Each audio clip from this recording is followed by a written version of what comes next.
On our podcast show this week, we'll be talking about what happened to Linus Tech Tips. Yes, it got hacked. One of the biggest tech channels on YouTube, Linus Tech Tips, with over 15 million subscribers, got hacked by the crypto scammers.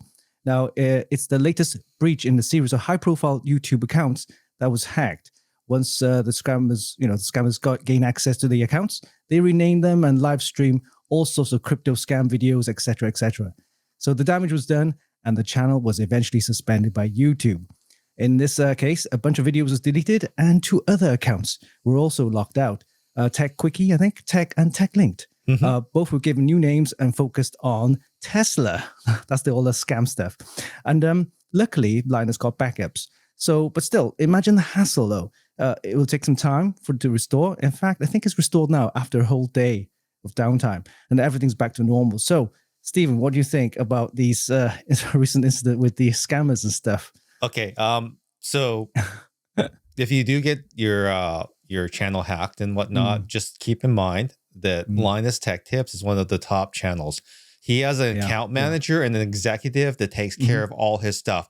If something goes wrong on the YouTube and his business is protected mostly by the fact that of his relationships. If you have a smaller channel at all, you might not get the same service or even the same care. You might just have to start all over again, which is unfortunate for a lot of creators. You're probably someone that's under 100K, and you know, like that's just tough luck. I mean, but if you're 1 million and above, you have someone that talks to you. You go to all the parties and all the product development things, and this is the level that Linus is at. So don't think that just because he got his channel back in 48 hours that you're going to get that same level of service.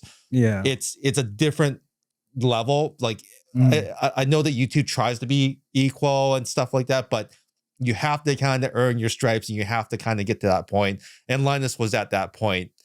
He also has a backup because he has asked that question of himself. Like, what happens if YouTube got pushed down the tubes? Like, what would happen?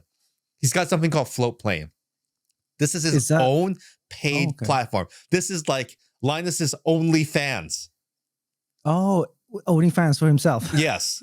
So basically, it's OnlyFans for himself. There is a subscription that's attached. They do a whole bunch of content that is exclusive to that platform as well, too. So what you watch on YouTube, you're only getting part of the story because there's a bunch of behind the scenes things that you don't get to see unless you're part of Float Plane. And they've had several rounds of subscription like subscriptions where you get a super duper one if you're, you know, like first responders, not first responders as in firemen and fire trucks, but, you know, first people that actually gave money to them. So you're grandfathered in, then the next tier, then the next tier. And they're always looking at giving more value. So YouTube is important. Of course it is. But Linus always knew that at some point he's going to have to do his own thing. And that's part of it. He also has a multi-million-dollar business selling merch. Yeah, I mean, YouTube is a free platform, and you're bound by their terms and conditions and services. So if it goes down, it goes down. You're tough luck. Yeah. But like I said, to protect yourself, especially as big as Linus with all those millions of subscribers, he has his own platform. He has his own backups, which makes sense. It's also a cautionary tale to you that even someone as big as that, with multiple people looking after his accounts, that even though he has people there to manage each and every account separately, they are still susceptible to security breaches.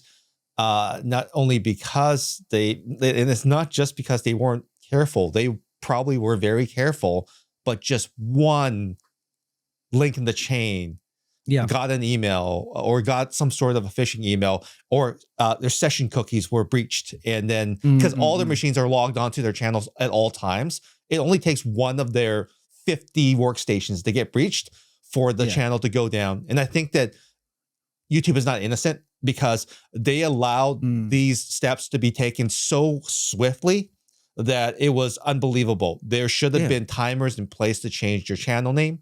There should have been timers in place to change certain key elements. There should also be a way for YouTube to allow you to lock out certain things in your channel unless you've unlocked it. Like a lot of the crypto platforms.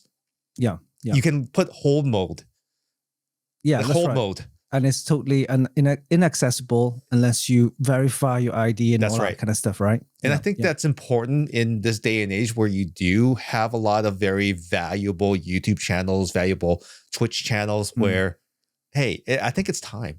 This is valuable just as it is as valuable as a cryptocurrency or something like that. Yeah.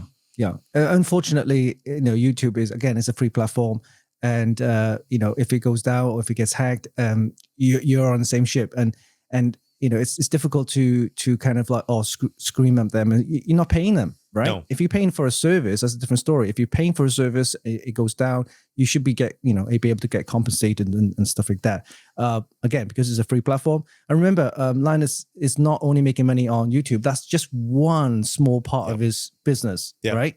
So, even if it goes down and it comes back in a few days, whatever, he's not at a big loss. Unfortunately for other YouTubers or channels and stuff like that, it is a major part of their income. And if it goes down, you're losing, right? It's everything to some creators. It's their only line of defense. And that's why, like all eggs in the basket might not be such a good idea. Linus knew that. And that's why there is Creator Warehouse. That's his merch store. That's his screwdrivers. That's his toolkits. That's everything that they sell there. And they do a fantastic job. I mean, Linus started at NCIX. He's a product guy and he knows products. So seeing him put the same amount of care into these products and guaranteeing them and standing behind them, I mean, that just gives the community someone to look up to and to actually set the bar for everyone else that wants to put a product out there. I mean, he set the bar pretty high, and I think that that's a good thing. But it's a good thing. It's not. But you're right. Not all is what it seems. Linus Tech Tips, the YouTube channel, is just the public facing part of the Linus media empire. That's right. I mean, he has other forms of revenue, other streams of revenue, and that is one way of trying to protect yourself, because again, if it is a major part of your revenue stream and that goes down, then you're stuck. So always diversify into other things, even if it's like side thing, a side hustle, whether you're selling merchandise. I mean, Streamlabs, OBS, and things like that. And Twitch, they have their own kind of merchandise store that you can create your own merchandise.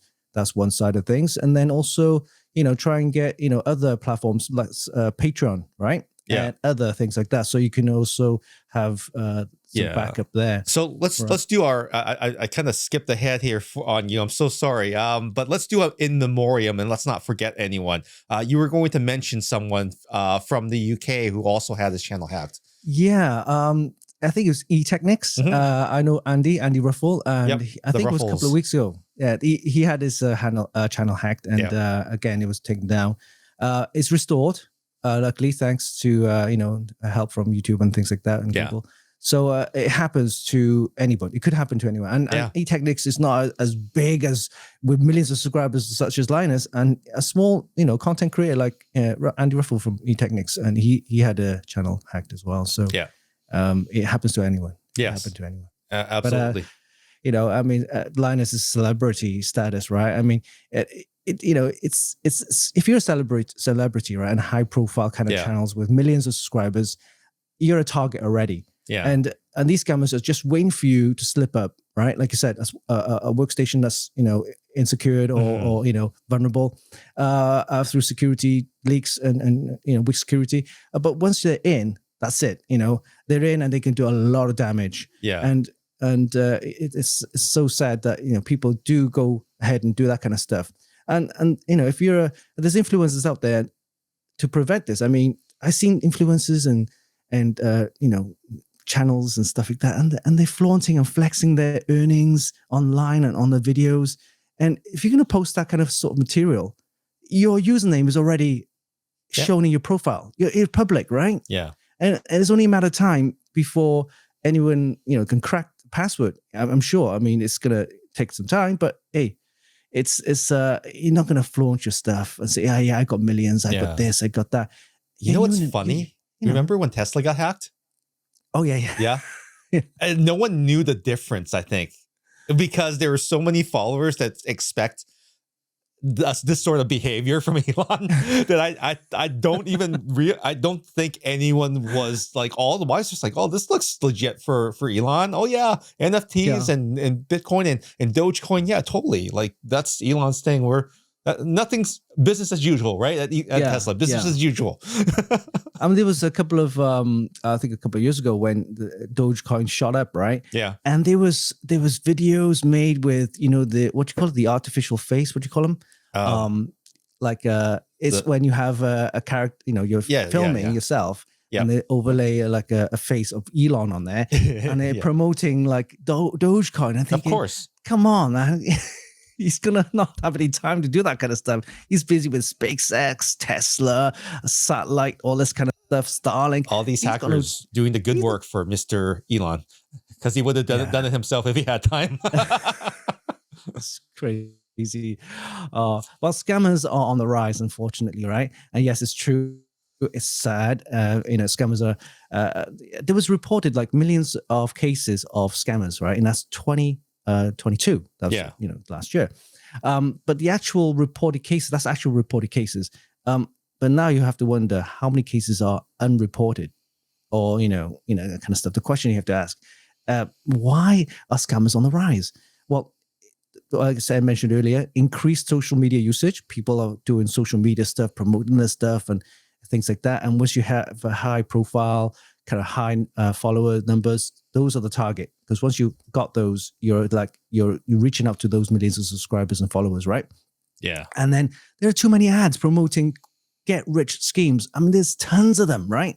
Oh yeah, you can go to something like make thousands on eBay and YouTube and things like that, and they keep promoting all this crappy, shitty. Sure, you stuff can.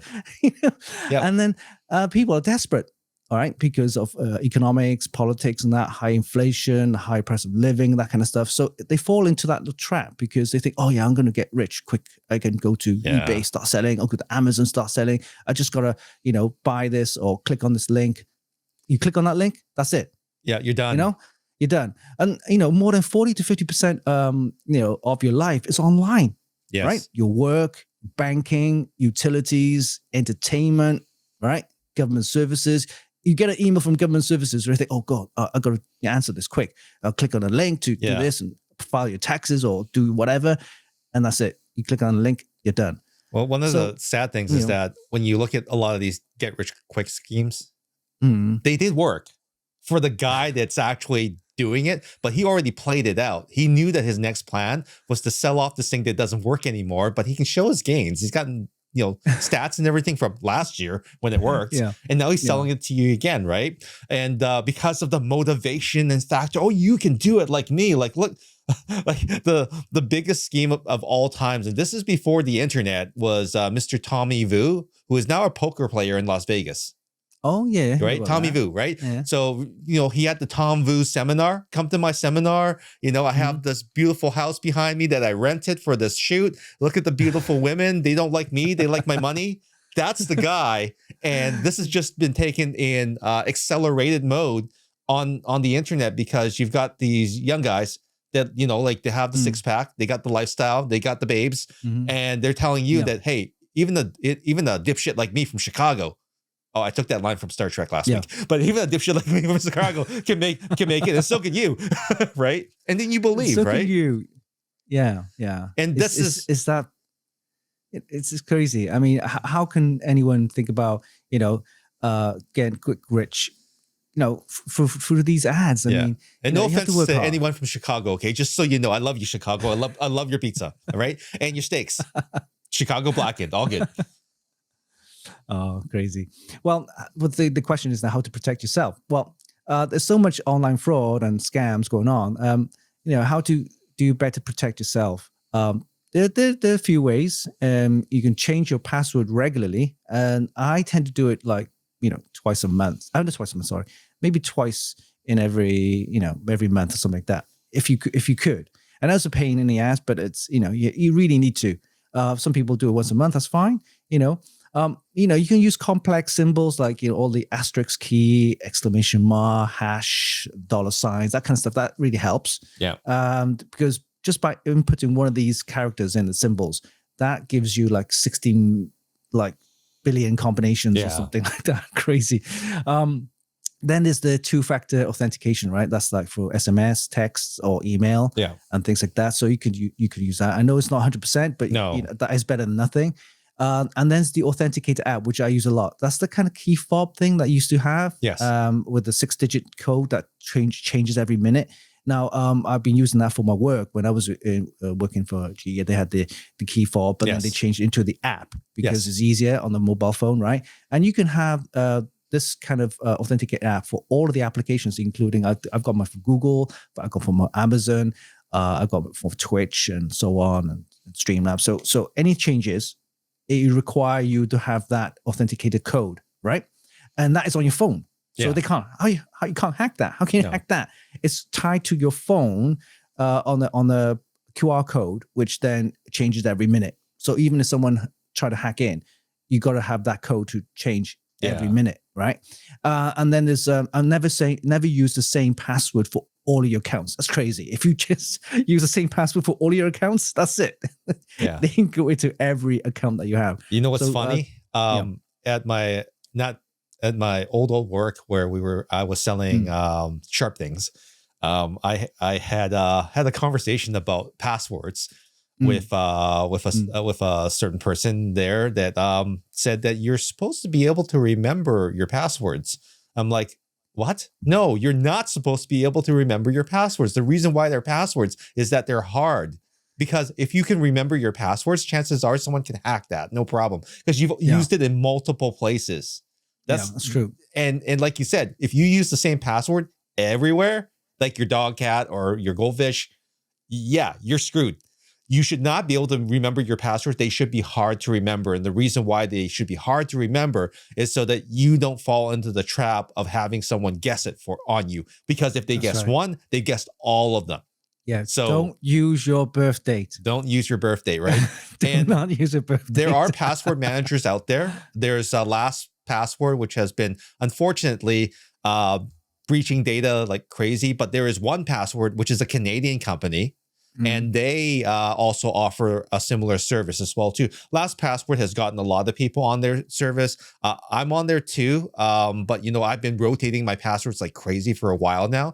And even your standard Google Chrome browser will help you pick new passwords because there's a password manager built right into it. If you simply go to the security section and you have it scan all your passwords in your keychain, it'll tell you which ones have been duplicated and advise you on changing them to unique ones. It will remember them in that keychain as long as you've got Google Chrome or anything set up for that authentication session. And if it recognizes some irregular activity, I think it still does this, but it'll tell you to rescan periodically so that you're not stuck. So that you can see, oh shoot, these passwords are on the dark web or something. They belong. They're out there somewhere. That's right. I forgot to mention that your passwords, if it gets compromised, it's on the dark net. It's already spread it out. It's out there somewhere. It's out there somewhere. And depending on how high profile you are, they might want after you. That's right. They target celebrities and high followers and people with all that kind of subscribers and things like that. It's like why hackers go after Windows PCs, because simply there's way more of them out there. Simply there's way more out there. It's the only reason why Macs are relatively safe, because no one is writing software to go after them. Right? Yeah, you might as well go after 80% of the market with one single exploit than this many people. Right? Yeah, that's true. And other things such as don't click on attachments on email unless you know what they are really. And it's difficult to say, but then there are kind of virus and malware scanners that can scan your attachments before you can open it. So do that, right? And always use a trustworthy virus malware scanner to check it. What are you using these days?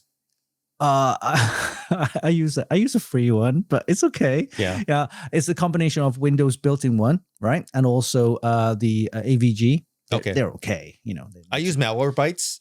If you one quick hack, if you have this system at home, if you have an Eero Wi-Fi system, and you pay the $99 for the premium super duper deluxe service, is that for a year? It's for a year. It actually includes a full subscription to 1Password, which is normally $100 a year. And it includes an entire protection suite with Malwarebytes. So you actually get a lot of value, including all the services for that one fee every year if you have an Eero Wi-Fi system at home. This is something I discovered kind of by accident because I was like, oh, so I just buy a Wi-Fi system. I don't want to pay. Wait a second. Hold on. This fee that I pay Mr. Bezos every month includes all of this. Okay, I'm going to pay the fee because I'm already paying this. It's going to cost me way more to pay it by myself than to pay through here. Done. Finished. So I've got Malwarebytes. I've got the anti-spam in my network that actually filters out all of the ads. Sorry, some people that have ads on your sites, but it filters them all at the router level. So it actually removes them all. That's good. It makes the internet so much faster. Oh yeah. I mean, a lot of people when they get the internet service, they just hook on to the service provider's modem or router. Yeah. That's fine. There's just standard security stuff, which I think it's okay for home use. But if you want more advanced security, you can actually get yourself your own router, and there's plenty of, available on the market. There's TP-Link, there's Zeus, there's plenty of other brands out there which help provide even better security on the router side. Yes, right. Which you then just configure it on the browser or whatever, and once you have that set in, that's it. You know, I can control my kids' internet access, right? Yes, I can. Time allowed through the routers app, which is great. Yeah, you can do a lot with it, and you know, you can block ads, you can block access. I mean, if you're going to be only internet browsing, maybe watch a couple of streaming services like Netflix or whatever, you allow that kind of data to come through. Everything else you just block. Yeah, right. It's very revealing sometimes when you surf with this switch turned on your network. Every device is blocking the same stuff. That some sites, they have so much kind of borderline malware and spam that certain parts of their site won't even load. And that tells you how kind of scammy this website that you're about to go to, it protected you. Yeah, it really did a good job. And that's something that you, if there's a site that you normally visit on your mobile phone without this protection, it might be something worth mentioning to them because they may not even know. Yeah, a lot of people don't realize that it's not just email links that you can get hacked. It's websites as well. Yeah. So when you go to a website and you probably think, oh, I want to get a free download of this movie or this music, whatever. You go to this site. You go in there and you think, oh, all these, I'll click here. You type in the name of the song or the name of the movie and then do a search and then come up with a couple of searches, click on these links to download, right? Yeah. That's when it happens, right? It looks like a legit site. That's fine. You scan it with your browser, wherever, it looks good. But then when those links come up on the website, that's it. You know, it's not just the email links, but also the website links. So you got to ask yourself what kind of site you're going into, and you have to protect yourself with that, right? You know, and don't fall for get rich quick schemes or free prize giveaways. That's another thing that people go for. Free prizes, right? Who won one of free prize? Well, don't get me wrong. Right? Some people like to actually pay monies to listen to someone tell them something inspiring. I mean, in a sense, we can see that it's a scam, but some people just need that inspiration, right? It's like the illegitimate Tony Robbins. Like Tony Robbins, he's an inspirational speaker. Oh yeah. Right? He makes a lot of money from books and everything like that. People get entertainment value out of them, but if you're able to see that it's just entertainment and you're paying the entertainer, that's fine. But if you think that he's going to somehow owe you your first million, something's wrong up here. So don't, something, he knows you nothing, man. None of these guys owe you anything. That's true.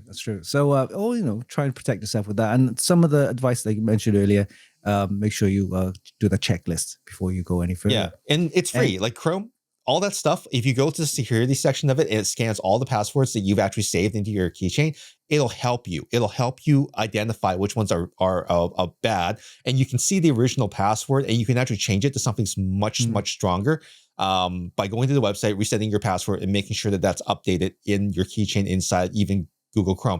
I believe that Apple has a similar thing like that as well too. And if you're using a password manager like 1Password or LastPassword, again, a little bit less secure these days with some of the breaches that they've had, but that just gives you an understanding that you do need to rotate your passwords as much as possible, right? Especially now. And because all these services will scan the dark web and any lists online to see whether or not some of these passwords have already been out there, it gives you that fighting chance to just give yourself like that air gap that you need to really say, hey, I've been using this password for a year. I should probably do something about this now, right? It's red. It says it's out there. Oh crap! Yeah, gotta go. Yeah, I mean, there's people I know, like you mentioned the word air gap, right? Yeah, and explain a little bit more about air gapping. Well, air gapping in the IT sense is basically that machine is not connected to the internet. Nothing touches it except the physical presence of something. The only way that you get data in and out is either A, you sneaker net it, which means that you walk to it and you load the data and then you load it back over, or B, I think that within a secure network, you secure it again. So it's never touches the physical outside internet, never gets out there, doesn't have access at all. Period. In fact, some of the high security government stuff, military and office defense and stuff like that, they use air gapping a lot. Yeah, as well. It's the only way. It's the only way to keep it off the internet. It's the only way to keep it off the network, which can be hacked. And then they find this machine in there, there used to be a device out there that was called the Invisa Shield. This was a device that was. It's so simple. The device is basically an on-off switch for your internet. It randomly turned off the internet so that the connection was severed, so that any attempts to get onto your internet were severed. So it was annoying. It's because it's like every internet connection is what we call a session. Yeah. So when your session breaks, you can't go back to the same session. That's right. You have to.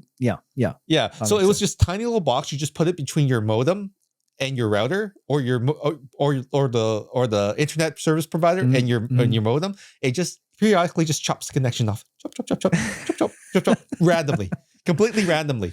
It was so funny, and I sold it. It's not around anymore, but the company was making hand over fist. Did it work? I think it did, because it was literally air gapping you from the internet, because it would sever that connection completely and then turn it back on periodically, and it would rotate the ports and stuff like. It was really quite ahead of its time, and I wish they would release something that is similar to that for just mere mortals, that sits there, that's easy to plug in, that would allow when the network's idle, it would physically chop the connection off when it's not needed. I guess, it's ways of finding how to protect yourself with little things like like password changes and firewalls on your router and stuff like that. And another way, of course, your data is king, right? People's data and content is king. Right? So you have to protect also your content. And how do you do that? Well, backups. And like I said, Linus has backups. He's got his own platform as well and things like that. And I'm sure all the videos that he's done, he's got backups of all He's got backups of everything. Yep. Right? Yeah. Backups are very important. And I've learned the hard way. My experience with a dead server and no backup. So the lesson there is learned. So do daily backups, right? Whether it's you can, if you could, as a bit, strenuous doing it daily, but you can do it weekly or monthly. And my brother does a lot of the internet stuff on my server. So he does an automated script that does a backup daily, right? Yeah. That's good. If you're not too sure how to do that, read up on it. But then you don't have to go daily. You can just do weekly. And I think there are backup programs you can download, applications which you can do automated backups as well to your hard drive or external drive. Make several copies. I have one working, of course, copy on my laptop or PC. I also have it on cloud storage. Whatever cloud storage you can do Dropbox. You can do what's the other one? I can't remember, but there's plenty out there. Yeah, there's tons. And then you do, of course, external storage into your NAS drive, into your external USB or hard drives. So make sure you do multiple backups, because that's the only way. I mean, when I remember running another website years ago, I won't say which one, but we had it on a server, and I went in one time And the other guy was meant to be, system administrator. He's supposed to be doing all the backups. He's supposed to be doing all that kind of stuff. And he written a platform for me to post all my content, right? So he didn't go with the CMS out there, which is the open source, which is great because the open source community is really good, right? Don't think open source has security leaks. No, they don't. Because there's a bunch of security, community people out there who will fix these problems ASAP. Yeah. And they have a ton of resources out there that'll help you out. So open resource CMS, I was there's plenty out there. I was going for one. And this other guy says, who was partnering with me, says, no, I'm going to write it from ground up. Okay. It has better kind of configurations. You can do it yourself. You can do a lot more with it. True. Unfortunately, though, when we were doing a backup, or he was doing the backup, he did a script where backup the data while deleting the old. No. But wait. So that was okay for a good number of months until one time the server crashed while doing it. Oh, no. So you know what happened, right? No, Do the backup while deleting the old stuff at the same time. Yikes. At the same time. Yikes. The server crashed, and then I went in one night to log in. Server is inaccessible. I thought, what's going on? Server's down. Okay, I'll let him fix it up. Next day, same thing. And I phoned him up, said, what's going on? I said, there's server down. We got hacked or what? I said, no, we're doing the backups and stuff like that. Okay, fine. We'll get it back up then. It's been 2 days. It turns out that the backup wasn't there. Oh. And all the data was gone. Stupid me. I didn't even have any backups because I gave the trust and everything to him to do the backups and everything, to pull the backups, to restore the backups, but he didn't have any backups. So that was it. That was the end. And it's like literally 3 years of my hard blood, sweat, and tears gone into this site to get all the content out there, and then it just died. This is such a common thing. It actually happened to me as well too. Back in the day, I actually had a CMS was written for me from a guy on Vancouver Island, and he wrote it for me. It worked fine at the time. Like there was nothing else out there that did what it did. Yeah. So being early pioneers in the space, you only had certain options, right? And then, this option seemed to be okay. And he wrote it, seemed okay. You post stuff, you put the pictures up, have a nice day. He would release security updates, releases, whatever. And then another system I wanted to upgrade. I wanted more scalability. So at the time, there was Joomla and there was WordPress. And then there was this other software called NEPHP. And this is actually software that, if you look at the big sphere of things, these were the people that are behind SlashGear. Okay, SlashGear. Okay. Yeah.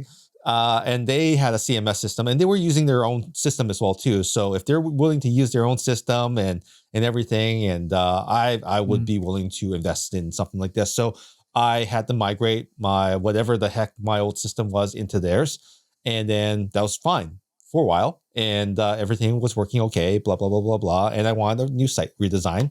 And then we ordered it in the site redesign, and I paid the money. And unfortunately, the developer, the designer, got run over by a car. So in the UK. No. What? So no site redesign, nothing. Yeah. So it's crazy. So like I said, for me now, I've been running, like I said, my system's on WordPress. Yeah, everybody uses same. A lot I changed to WordPress. Yeah, everybody, even BBC used WordPress. Yeah, right. And I think Engadget used to use WordPress as well, or some. I think they still do. I think do? they just have a really scaled up version of it, and there's you can do so much to WordPress that's not even funny. Like that's lot of like automotive sites will use WordPress because there's just so much you can do with it that is not just off the shelf. There's so many developers on there, but the core is the same. The core is the same. So with that, I've been running WordPress for my CMS, for my content for the last 10 years.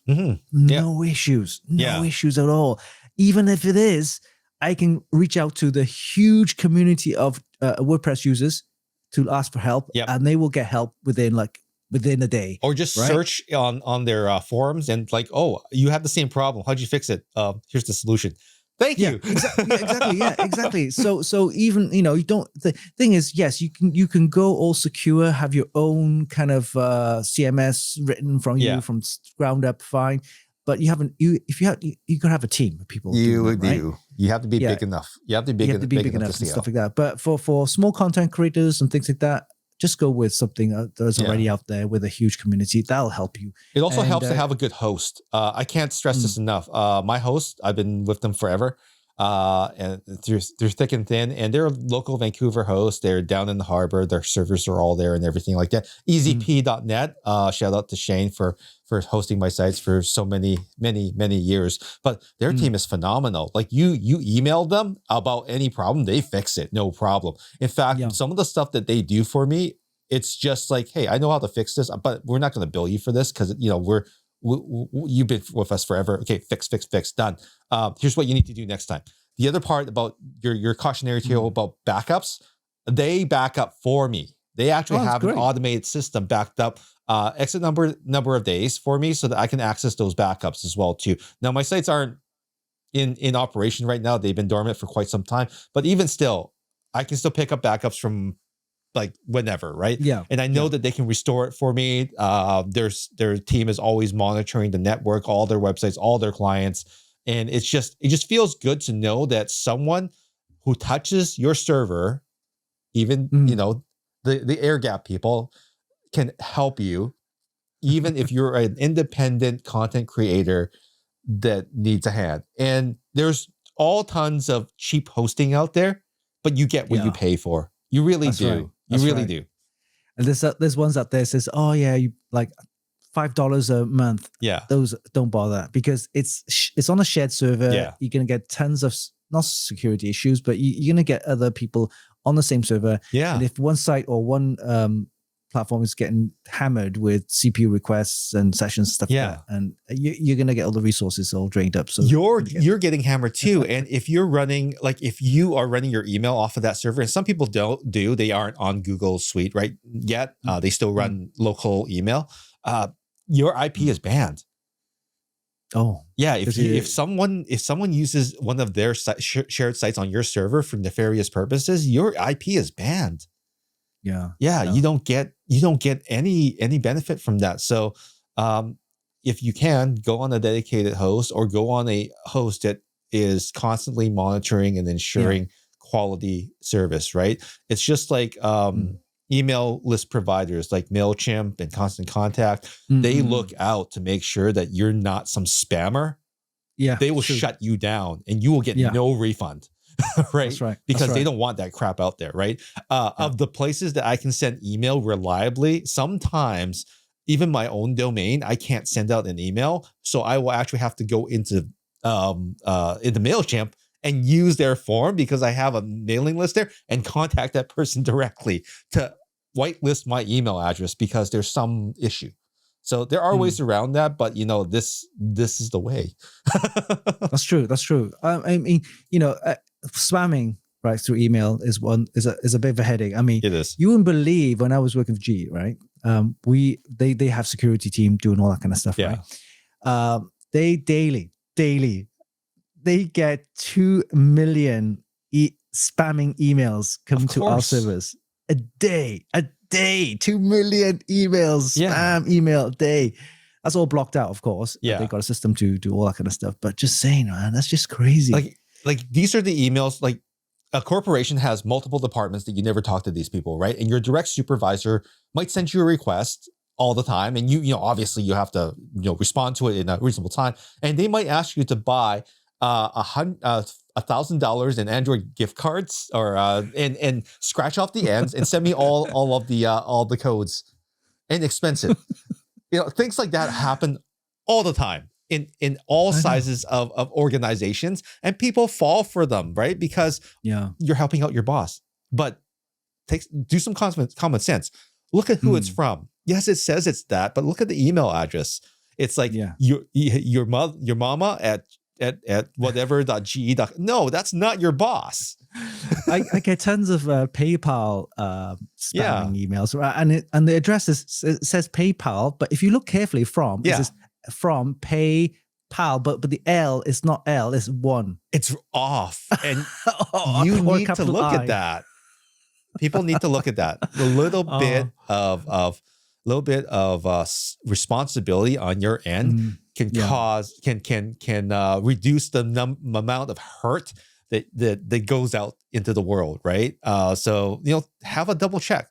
Be a little bit suspicious sometimes when something looks too good to be true. And like you were talking about, all these get rich quick schemes, most of them are too good to be true, or they're tricks that have already been used up, but they can show results because they used up all those tricks.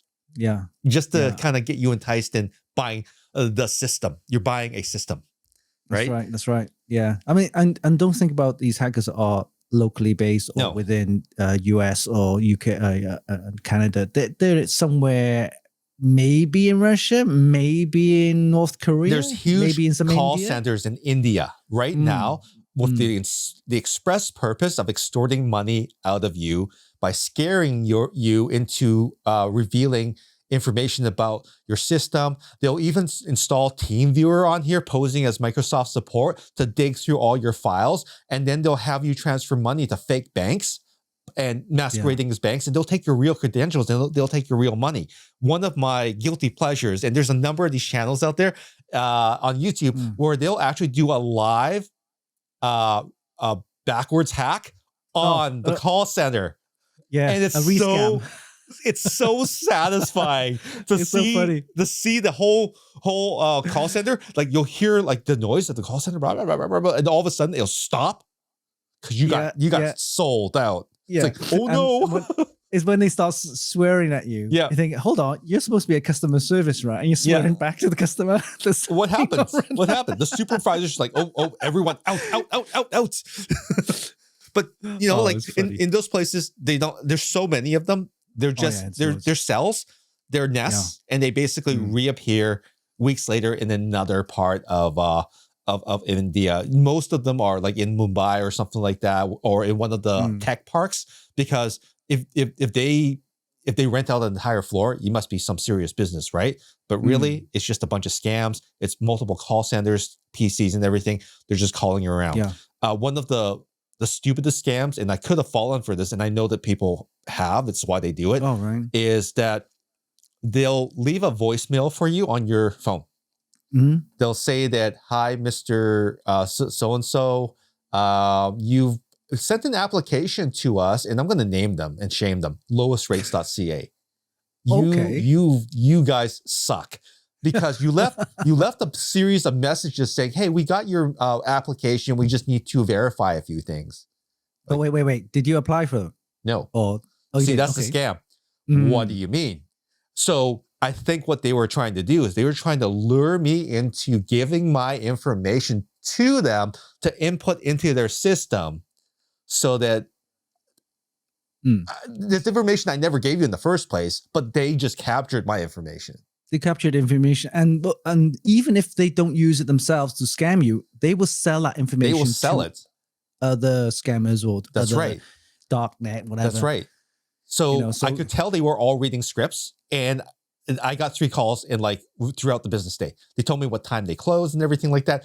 All they wanted me to do was call them back and volunteer information to ensure that I was who I was, so that they can fill in the fields that were blank.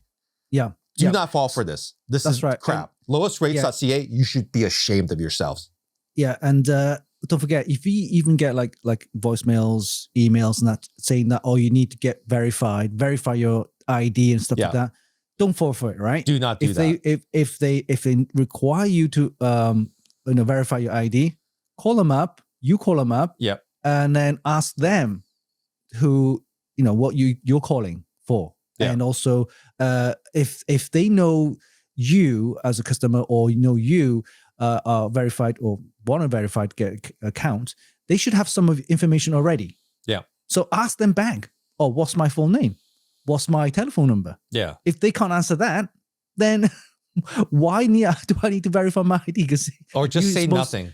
Just don't call them back. Don't even engage, because once you engage, they know that there's a live person on the other end of the phone that is ready to communicate and possibly be scammed into something.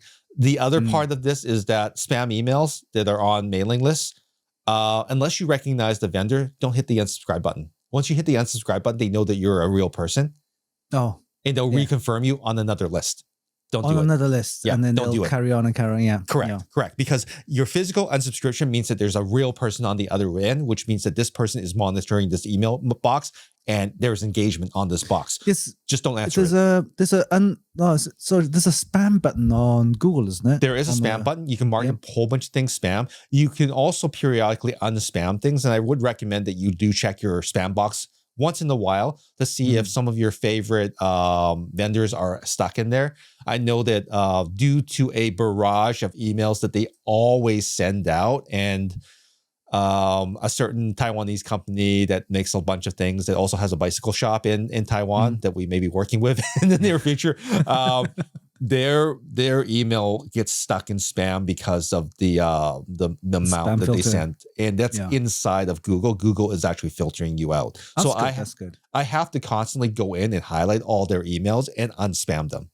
That's fine. I mean, it's better be safe than sorry, right? I mean, even if you get like legitimate emails that goes into spam, I get sent emails to legitimate, vendors and customers and that, and they say, "Oh, I never receive it." Yeah. Okay, well, check your spam filter, and there's, "Oh, it's there." Okay, because my domain name funkykid.com sounds really spammy, right? Yeah. But it's not, of course. I do think that a lot of companies in Taiwan could actually benefit greatly, and we have a mutual friend.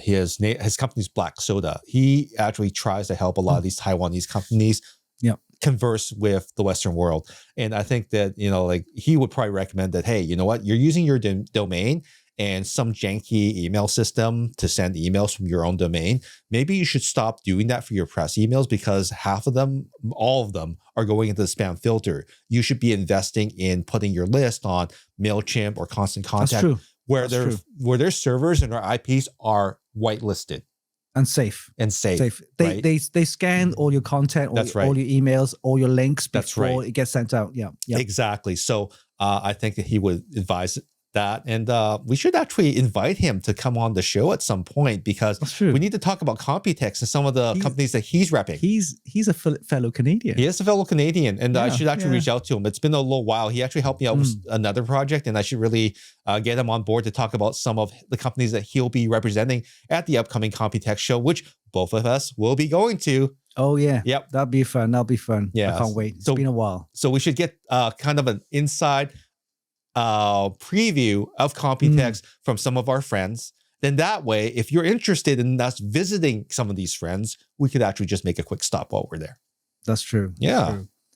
All right. Well, on that note, that's all the time we have. So I hope you enjoyed our show, and I hope you give us some ideas on how to better protect yourself from spammers and scammers and stuff like that. If you'd like more information, you can leave a comment down in the comment section down below. And of course, we'll do our best to reply and follow up. So if you want to reach me, you can reach me at Winston Chim at Instagram, and also currently at the free platform, at the moment. For now. Yeah, for now. And also at Twitter at Winston Chim. What about you, Stephen? You can reach me at Stephen Fung on Instagram, a currently free platform. And as of right now, Twitter, the blue check system has actually rolled out to other countries. Oh, yeah. So it may not be free for very much longer. Will I pay for it? I'm not sure. But if you know my handle, you can reach out to me directly. There's nothing Elon can do about that. And as a closing note, I do wish Linus's team fastest possible recovery. This is a tough thing. It sucks. This is his business. And even though not all of his channels were affected, a lot of them were still fine. His main channels were cut off, and there are real people behind there. Linus is a local employer. He employs a lot of people. He pays his taxes and everything like that. And he's making a lot of people's dreams come true about working on a YouTube channel at this scale. And he does a lot of really great work. So we don't want any ill will to him at all. Please give him your support. Buy something from his merch store so he can keep the lights on. He really does a good job with what he does, and he is who he is. But I think if you don't know him, I believe he has a good heart. Yeah, definitely. And I think his channel's back up anyway. So His channels are thanks. back up, so that's Yeah, fine. yeah. But still not having that revenue for a couple days might affect a few things. But just let him know that you're out there. Like, he's got good stuff on his screwdriver is amazing. I still have to buy one. Yeah. Yeah. He's got a great screwdriver. That's it. The thing is, it could happen to the best of us and to anyone. Yeah. So, no ill will, and hopefully just protect yourself through some of the, the advice that we given today. Mm-hmm. All right. All right. Have a great weekend. So this is our podcast show from Stephen and I. Until next week, same time, next Wednesday. See you soon. Bye. Bye. Bye.